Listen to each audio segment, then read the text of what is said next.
Ipinanganak noong 1945 sa Leyte, si Rodrigo Roa Duterte ay lumaki sa tahanang puno ng disiplina at aktivismo. Ang kanyang ama ay gobernador, ang ina ay guro at aktivista. Dito nahubog ang kanyang tapang at malasakit sa bayan. Bilang alkalde ng Davao, hinarap ni Duterte ang lungsod na lubog sa krimen.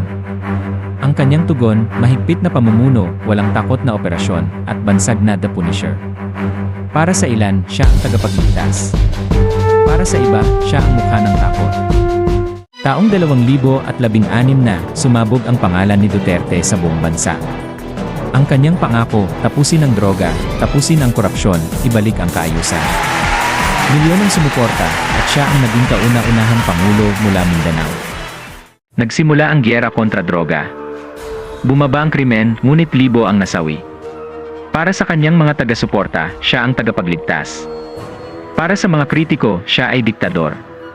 Ang laban kontra droga at korupsyon ang naging tatak ng kanyang pamumuno.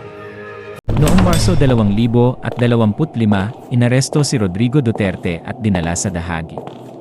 Kinasuhan ng krimen laban sa sangkatauhan, ang dating makapangyarihang pangulo ngayon ay humarap sa pandaigdigang hustisya. Mula sa kalsada ng Davao hanggang sa hukuman ng ISIS. Rodrigo Duterte, bayani para sa ilan, kontrabida para sa iba.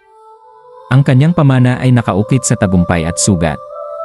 Isang lider na lumaban sa droga at korupsyon, ngunit nag-iwan ng marka na hindi malilimutan ng kasaysayan.